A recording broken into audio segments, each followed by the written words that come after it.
अजीज़ दोस्तों नमस्कार।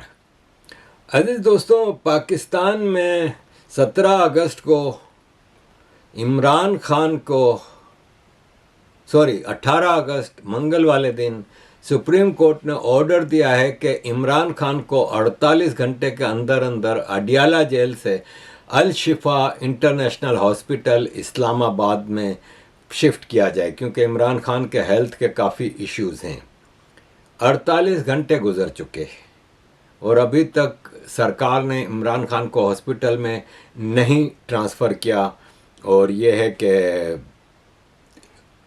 जो वज़ीर कानून हैं उन्होंने फ़ौरन अपील कर दी है इस फैसले के ख़िलाफ़ कोर्ट में कि एक प्राइवेट हॉस्पिटल में कैसे आप एक कैदी को भेज सकते हैं।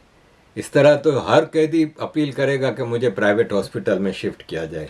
कैदी को सिर्फ सरकारी हॉस्पिटल में ले जाया जा सकता है। मैं तो समझता हूँ कि इसके बाद तो जितने कैदी हैं सजा याफ्ता सुप्रीम कोर्ट के अंदर एक भरमार हो जाएगी पिटीशंस की कि हर कैदी जो वहाँ पर सरकारी अस्पताल में होता है या जेल के अस्पताल में होता है, हर कोई पिटीशन करेगा कि जी मुझे फलाने हॉस्पिटल में ले जाने की इजाजत दी जाए, जो कि एक नज़ीर बन जाएगी ना। नहीं करेगा ना सर। एक नज़ीर है कि एक मुजरिम को लंदन जाने दिया गया था, तो उसके बाद कितने पिटीशन चलेगा कि हमें भी लंदन जाने दो। नहीं, वो तो उसके नतीजे में जो लंदन तो तब गए ना, वो जब उनकी सजा सस्पेंड हुई। अगर सजा सस्पेंड तो हो ऐसा पाकिस्तान की तारीख में कितने कैदियों के साथ हुआ कि सजा सस्पेंड और लंदन स्टैंप पेपर सिग्नेचर और सब कुछ, ये कैसा कितनी है, कितने कैदी? वो पीटीआई, आप पीटीआई की हुकूमत से पूछें, उसमें पीटीआई की हुकूमत थी, उनके अपने वजीर सेहत थी यास्मीन राशिद साहिबा, वो वजीर सेहत थी, और वो सारे जो टेस्ट हुए थे वो सारी रिपोर्ट्स थी, वो हुकूमत की निगरानी में हुई थी, और उसके रोशनी में हुकूमत ने वो सारे इकदाम उठाए। तो इसमें आप पीटीआई की हुकूमत से पूछें कैसा क्यों हुआ था। अभी आप कह रहे थे कि उन्होंने सेहत के मामले में बड़ी ज्यादती की हमारे साथ, अभी आप खुद मान रहे हैं कि उन्होंने ही रिलीज करवाया। अभी आपने सुना ना, ये मुस्लिम लीग नून के एहसान इकबाल हैं जो कि प्लानिंग मिनिस्टर हैं इस वक्त। उनसे पूछा गया तो उन्होंने कहा कि इस तरह तो फिर सारे कैदी शुरू हो जाएंगे कि हमें भी हॉस्पिटल में शिफ्ट करो, प्राइवेट हॉस्पिटल में। तो ये जो एंकर हैं वसीम बदामी, उन्होंने कहा कि सर, इमरान खान जब प्राइम मिनिस्टर थे तो कोर्ट ने ऑर्डर किया था कि नवाज शरीफ को जेल से निकाल के लंदन इलाज के लिए भेजा जाए। तो कितने कैदियों ने फिर रिक्वेस्ट की थी कि हमें भी लंदन भेजा जाए। उस वक्त इमरान खान ने तो फौरन कोर्ट का ऑर्डर मान के नवाज शरीफ को लंदन भेज दिया था, जो वापस ही नहीं आया। गारंटियां दे के गया था, वो वापस ही नहीं आया जब तक कि इमरान खान की सरकार ख़त्म नहीं हो गई। तो अजीज़ दोस्तों, ये लोग अपना वक्त भूल जाते हैं। अब मैं आपको पहले तो ये बता दूं कि ये अदील राजा हैं ना, ये कह रहे हैं कि इमरान खान को सऊदी अरब के मोहम्मद बिन सलमान के कहने पे ये रिलीफ दिया गया है। उनको 10 दे के हमें 12 खा जाता है काम। लेकिन ये हमारा मिन्नत तरला कर बैठे हैं कि शहजादा मोहम्मद बिन सलमान पाकिस्तान आए, लेकिन वो पाकिस्तान नहीं आ रहे। कि सबसे वजह यह है कि वो अपना सॉफ्ट इमेज पाकिस्तान में बरकरार रखना चाहते हैं, और सॉफ्ट इमेज इमरान खान के साथ उनका लिंक्ड है, उनको भी पता है अच्छे तरीके से, और इमरान खान की रिलीज के लिए वो बातचीत कर रहे हैं। लेकिन असल प्रेशर यूनाइटेड किंगडम से आ रहा है, क्योंकि पैसा यूनाइटेड किंगडम से आ रहा है, और सऊदीया से भी लोन रोल ओवर का आ रहा है। एक उनको भी इन्होंने राजी करना है। एक तरफ तो ये मामला है कि विजिबल रिलीफ देनी है कि इमरान खान को देखें जी, हमने हाउस अरेस्ट के अंदर मूव कर दिया है, सब जेल करार दे दिया है, या कोई वीआईपी प्रेमिसेस के अंदर कहीं पे शिफ्ट कर दिया है। मुख्तलिफ पॉलिटिशियंस को, मुजीबुर रहमान को आपको पता ही है कि रखा गया था सिहाला रेस्ट हाउस के अंदर, जुल्फकार अली भुट्टो को जो है वो मरी के रेस्ट हाउस के अंदर रखा गया था। इमरान खान को ऑफर की गई कि वो गवर्नर हाउस नथिया गली शिफ्ट हो जाएं, लेकिन इमरान खान ने कहा नहीं, सौदा नहीं करूंगा, डील नहीं करूंगा। लेकिन अब जब मेडिकल कंडीशंस, मेडिकल रिपोर्ट कह रही है कि बंदे को रिलीफ देनी है, तो फिर ऑर्डर कोर्ट करती है, और वो मदई या इमरान खान के बारे में पूछती नहीं है। ये अदील राजा है ना, मैं जब शुरू में इसको फॉलो करता था तो मुझे ये लगता था अरे कितनी अंदर की खबरें देता है, लेकिन बाद में पता चला कि इसने सनसनी खेज खबरें, सेंसेशनलाइजेशन ऑफ न्यूज़ करके मिलियंस ऑफ व्यू कमाता है। पैसा बनाना इसको आ गया है। हर बार एक ऐसी सनसनी खेज खबर दे देगा जैसे कयामत आ गई है। कितने अरसे से कह रहा है ये, मुझे मेरा ख्याल है जब से आसिम मुनीर चीफ बना है तब से ये कह रहा है कि फ़ौज बगावत के लिए तैयार बैठी है, फ़ौज आसिम मुनीर को पसंद नहीं करती, सारे जनरल बगावत कर रहे हैं। जब से ये बना है तब से, आज इस बात को भी 4 साल होने को आए, तब से ये कह रहा है। ये हर 2 दिन बाद एक ऐसी सनसनीखेज खबर, तो अभी ये मोहम्मद बिन सलमान वाली खबर भी इसने उड़ाई है।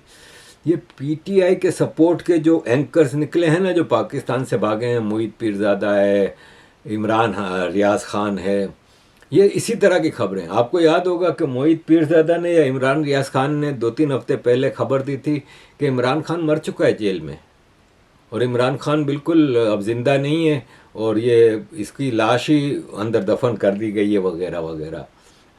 जबकि कोर्ट के इस फैसले के मुताबिक इमरान खान कोर्ट ने ऑर्डर दिया था कि इमरान खान की बीवी और उसकी बहन को उससे मुलाकात करने दी जाए, तो उसकी बीवी बुशरा बीबी और नौरीन नियाजी को कोर्ट के कहने पे इमरान खान से मिलने दिया गया। 9 महीने बाद इमरान खान से किसी की मुलाकात कराई गई है। ये इतने बेगैरत हैं, मैं क्या बताऊं। तो जो भी है, लेकिन आप किसी की मुलाकात या जो आपके कानून हैं उसको तो फॉलो करें ना। लेकिन पाकिस्तान बनाना रिपब्लिक में कानून कहाँ का, कौन सा कानून, कैसा कानून। अजीज दोस्तों, मुसलसल वही व्यूज़ के कमाने के चक्कर में लोग इमरान खान की पुरानी वीडियोस दिखा रहे हैं। एक कोर्ट में से निकल रहा है, उसमें अब ये कोर्ट वाली जो है, जब उसको उसके ऊपर केस बना था और इसको सजा वजा हो रही थी, तब की बात है, जब ये कोर्ट आता था। ये तब की वीडियो है, 2-3 साल पुरानी। इसी तरह एक वीडियो में ये व्हील चेयर पर निकलता हुआ नज़र आ रहा है, तो ये व्हील चेयर वाली भी इसकी पुरानी वीडियोज़ हैं, AI से बना के। तो पता नहीं क्या क्या लोग लगा रहे हैं व्यूज़ के लिए। अब अजीज़ दोस्तों, कहानी क्या है? कहानी ये है कि आपको पता है कि फ़ौज काफ़ी अरसे से कोशिश कर रही है कि 28th अमेंडमेंट को, कॉन्स्टिट्यूशनल अमेंडमेंट लाई जाए, और पाकिस्तान का ये जो करंट सिस्टम है उसको वाइंड अप करके नया सिस्टम लाया जाए, जिसमें नए प्रोविंसेस बनाए जाएं वगैरह वगैरह। नेक नियति से किया जाए ना, अच्छी नीयत के साथ अगर कोई चीज़ की जाए ना, तो सब अच्छा है। कि अगर आप प्रोविंसेस बनाना चाहते हैं तो एडमिनिस्ट्रेटिव लेवल पे प्रोविंसेस बनते हैं। इंडिया में भी तेलंगाना प्रोविंस बना, उत्तराखंड प्रोविंस बना, ऐसे प्रोविंसेस बनते हैं जब आपको ज़रूरत लगे कि एक प्रोविंस बहुत बड़े हो गए हैं और उनको संभालने के लिए, तो बनने चाहिए। लेकिन अगर आपकी नीयत साफ़ हो, अगर आपकी नीयत ये हो कि आप पाकिस्तान के ऊपर जो आपका कंट्रोल है उसको और सख्ती से कंट्रोल करने के लिए, जो पाकिस्तान में राइट्स मूवमेंट चल रही हैं, जैसे बलूचिस्तान आज़ादी की मूवमेंट है, उसको क्रश करने के लिए अगर आप 4 हिस्सों में बलूचिस्तान को तकसीम करना चाहते हैं, इसी तरह ताकि आपको ऑपरेटिंग में आसानी हो। इसी तरह अगर आप केपी में आपके मसले चल रहे हैं, आप केपी में 3-4 प्रोविंस बना दें। आप सिंध रिसोर्सेज से भरपूर प्रोविंस है, आप सिंध में कराची को अलग करके अपने डायरेक्ट कंट्रोल में ले लें, क्योंकि उसका सुना जा रहा है कि कराची को इस्लामाबाद के हवाले कर दें। मतलब इस तरह अगर आप लूट मार करने और टोटल कंट्रोल हासिल करने के लिए कर रहे हैं तो गलत है। लेकिन बहरहाल जब से ये शोशे उठे हैं, पीपल्स पार्टी सबसे ज़्यादा शोर मचा रही है, क्योंकि पीपल्स पार्टी तो सिर्फ कमाने के लिए बैठी है ना। आपको पता है कि पीपल्स पार्टी भुट्टो ने जब से बनाई है सिर्फ लूटमार करती आई है। पाकिस्तान की भलाई का एक काम पीपल्स पार्टी ने कभी नहीं किया। जागीरदारों की पार्टी है, सबसे बड़ा जागीरदार भुट्टो था, जिसने नेशनलाइजेशन में सारी industries, educational institute, financial institute सब नेशनलाइज कर लिए, लेकिन एग्रीकल्चर लैंड नहीं की, क्योंकि खुद जागीरदार था। पीपल्स पार्टी खुद जागीरदारों से भरी पड़ी थी। मुझे जब मैं छोटा था बहुत, तब मुझे किसी ने बताया था कि भुट्टो की इतनी बड़ी ज़मीन है कि उसमें 12 रेलवे स्टेशन आते हैं। आई डोंट नो करेक्ट है कि नहीं, लेकिन था तो सही जागीरदार, और इतना बड़ा जागीरदार है।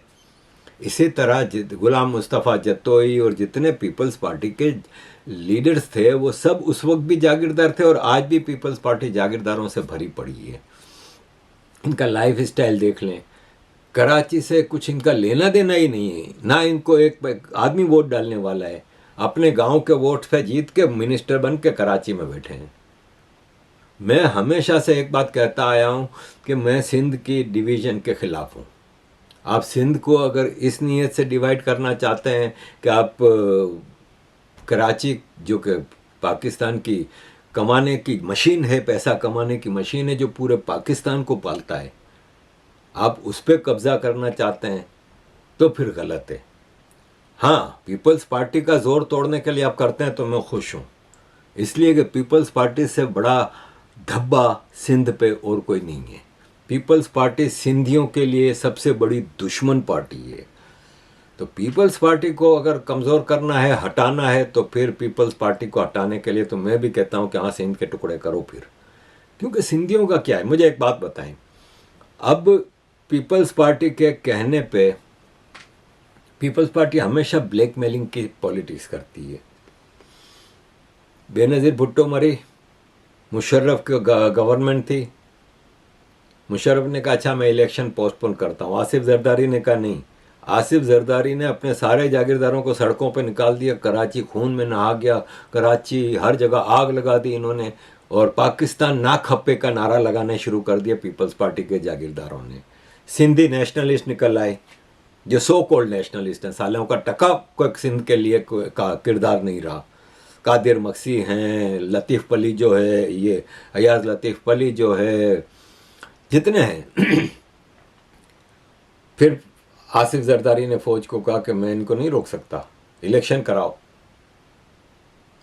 तो इलेक्शन हुए और ये जीता, प्राइम मिनिस्टर पीपल्स पार्टी का आया, खुद प्रेसिडेंट बना, खूब लूटमार की इन्होंने। तो ये हमेशा पीपल्स पार्टी जब अब लूटमार कर रही है पिछले 18 साल से, तो ये सिंधी नेशनलिस्ट सारे मरे हुए थे।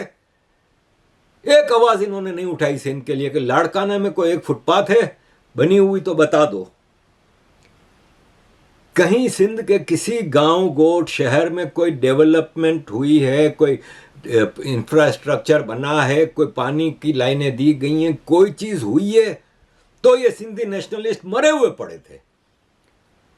अब बिलावल भुट्टो ने कश्मीर में जब धमकियां देनी शुरू की तकरीरें करते हुए, तो इसने कहा भूलिएगा नहीं, मैं मीर मुर्तज़ा भुट्टो का भांजा हूं, मैं मीर शाहनवाज भुट्टो का भांजा हूं।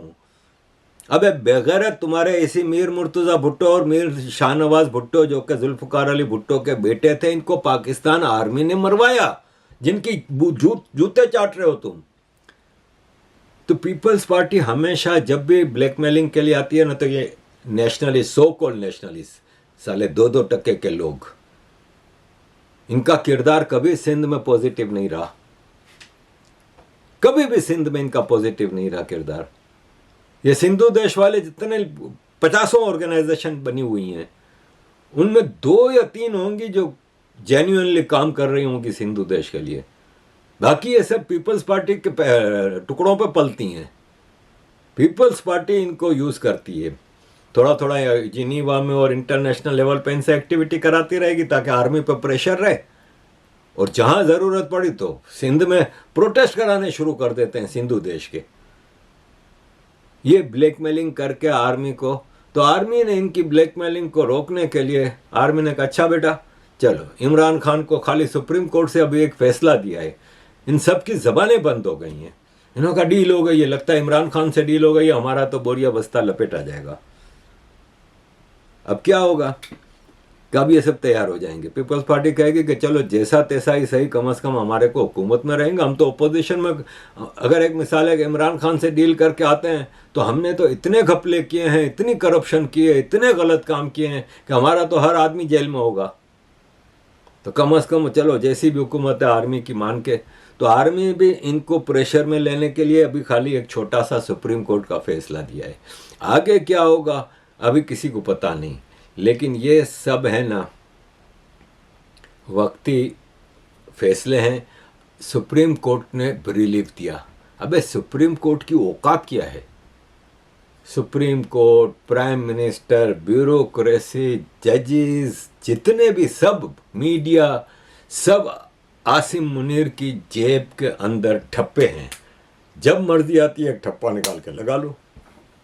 अब ये देखें ना, जब से ये प्रोविंसेस की बात की है, इनके सारे मीडिया एंकर्स प्रोविंसेस बनने चाहिए, प्रोविंसेस बनने चाहिए, ये होना चाहिए, नए एडमिनिस्ट्रेटिव यूनिट बनने चाहिए, पाकिस्तान में 28th अमेंडमेंट आनी चाहिए, इख्तियारात की नीचे लेवल पे मुंतकली, यानी पावर जो है वो नीचे लेवल तक ले जानी चाहिए। यानी जो आपके कॉरपोरेटर होता है, काउंसलर होता है, मेयर होता है, उस लेवल पे। ये अयूब खान ने भी किया था जब बीडी मेंबर बनाए थे, बेसिक डेमोक्रेसी मेंबर। मेरा ख्याल है 2000 थे मेंबर पूरे पाकिस्तान में, और वो फिर अयूब खान को वोटर थे, आम आदमी का वोट नहीं था। इसी तरह मुशर्रफ ने, जब मैं मेयर बना था तो पावरफुल मेयर बने थे सारे, हालांकि फुल फ्लेज पावर नहीं दी थी। अभी इवोल्यूशन हो रहा था कि बेनज़ीर भुट्टो का कत्ल हो गया, 2007 में इलेक्शन हो गए, क्योंकि ये सिस्टम आया था 2001 में। जो बल्दियाती निज़ाम है, म्यूनसिपल सिस्टम है जो, वो 2001 में आया था। 2005 तक जमात इस्लामी को दे दिया गया था, पूरे मेयर जमात इस्लामी के थे। 2005 में हम लोग एमकेएम वाले लोग कराची में मेयर वगैरह बने, तो we were comparatively powerful than before जो पहले जितने मेयर थे उनसे हमें काफ़ी पावर्स दी गई थी। 2007 में जब पीपल्स पार्टी की गवर्नमेंट आई, सत्यानाश कर दिया, सारे नीचे लेवल की पावर वापस ले ली। एक मिसाल है, water board, Karachi water board है, वो मेयर्स के हाथ में था, सिटी मेयर कराची के हाथ में था, वो ले लिया, सब पावर्स ले ली, नपुंसक बना कर रख दिया मेयर्स को। और पूरे पाकिस्तान में इलेक्शन ही नहीं हो रहे भाई। आखिरी इलेक्शन कराची में जो हुए थे 2015 में हुए थे। 4 साल का होता है कि 4 साल में आपको इलेक्शन कराने हैं, 11 साल हो गए। पंजाब में मरियम बीबी बैठी हैं, लेकिन इलेक्शन नहीं हो रहे मेयर के, काउंसलर के। सब डरते हैं कि अगर मेयर किसी और पार्टी का आ गया हम, तो यह है कि पाकिस्तान में बस ज़बरदस्ती का खाता चल रहा है। आप कितने भी सिस्टम बदल लो, आपकी नीयत ही साफ नहीं है, ना सिर्फ लूटमारी करनी है आपको। जब आपको सिर्फ और सिर्फ लोगों को गुलाम बना के रखने के लिए सिस्टम को आप चेंज करते रहेंगे, कुछ भी फ़ायदा नहीं है। 32 सूबे बना लें और 16 सूबे बना लें, और इनसे क्या फ़र्क पड़ना है। पीपल्स पार्टी जितनी भी कोशिश कर ले ना, 2% की इनकी औकात नहीं रहेगी। आर्मी इनको ऐसा बाजा बजाएगी ना, क्या वक्त लगेगा। मुझे एक बात बताएं, इमरान खान नहीं था पावरफुल? पंजाब में इसकी गवर्नमेंट, केपी में इसकी गवर्नमेंट, बलूचिस्तान में इसकी गवर्नमेंट, पीओके में इसकी गवर्नमेंट, गिलगित बल्तिस्तान में इसकी गवर्नमेंट, और सिंध में कराची में 22 में से 14 MNA इसके थे, मेंबर ऑफ नेशनल असेंबली। पूरा कराची हैदराबाद इसके कंट्रोल में था। क्या हुआ? 1 मिनट नहीं लगा। ये तो फिर कच्ची गवर्नमेंट है। ये तो फॉर्म 47 वाले हैं, यानी फॉर्म 47 वाले वो हैं जो इलेक्शन हारे थे बुरी तरह। जब इनको लाया जा सकता है तो इनको हटाने में कितनी देर लगेगी? ओ भाई साहब, जिस आर्मी के बूट चाट के आप आए हो, उसको 1 मिनट नहीं लगेगा आपको हटाने में। तो क्या करते हैं इमरान खान के साथ, क्या नहीं करते, ये सब बातें हैं। ये जनरल साहब, मुझे मालूम है मैं शहबाज शरीफ जितने पॉलिश तो नहीं कर सकता, मगर आपको नवाज शरीफ ने बेटी पेश की हुई है, तो मेरे पास भी बिलावल है जिससे आप हर तरह का काम ले सकते हैं। आप एक बार ट्राई करके तो देखें, मजा ना आए तो बिलावल वापस। ये आसिफ जरदारी की AI से बनी हुई वीडियो है, ओरिजिनल नहीं है। लेकिन ये बताने का मकसद ये है कि असल में ये इसी तरह जूते चाटता है, और ये बार बार कह भी चुका है। ये तो AI थी, लेकिन कह भी चुका है कि मेरे बिलावल को अगर आप आगे मौका दें, कई बार कहा है इसने, आसिम मुनीर को। इसने अभी जो 14 अगस्त के नेशनल डे सेलिब्रेशन में भी उसने कहा, ये चाहता है कि बिलावल को प्राइम मिनिस्टर बनाओ। मैं हटने को तैयार हूं, मैं 28th अमेंडमेंट भी कर लूंगा, मैं सब कुछ कर लूंगा, बिलावल को प्राइम मिनिस्टर बनाओ। ओ भाई साहब, डेमोक्रेसी में किसी को कहा थोड़ी जाता है कि बनाओ, इलेक्शन जीतने पड़ते हैं। वो तुम्हारी औकात नहीं है। तुम सिंध जैसा, जहां पे तुम 20 साल से हुकूमत कर रहे हो, तुम सिंध में अगर फ्री एंड फेयर इलेक्शन करा लो, नहीं जीत सकते तुम, किसी सूरत नहीं जीत सकते। पाकिस्तान तो छोड़ो, तो ये है कि पाकिस्तान का आप कितना भी सिस्टम चेंज कर लें, अब ये आप देखें, ये अयाज लतीफ़ अली जो इतना बदबूदार आदमी है, इसका कभी भी कोई एक पॉजिटिव रोल बता दे कि सिंध में इसने कोई पॉजिटिव रोल किया हो, लेकिन जब फसाद की बात आएगी ना, अजरक ओढ़ के सिंधी टोपी पहन के आ जाएगा।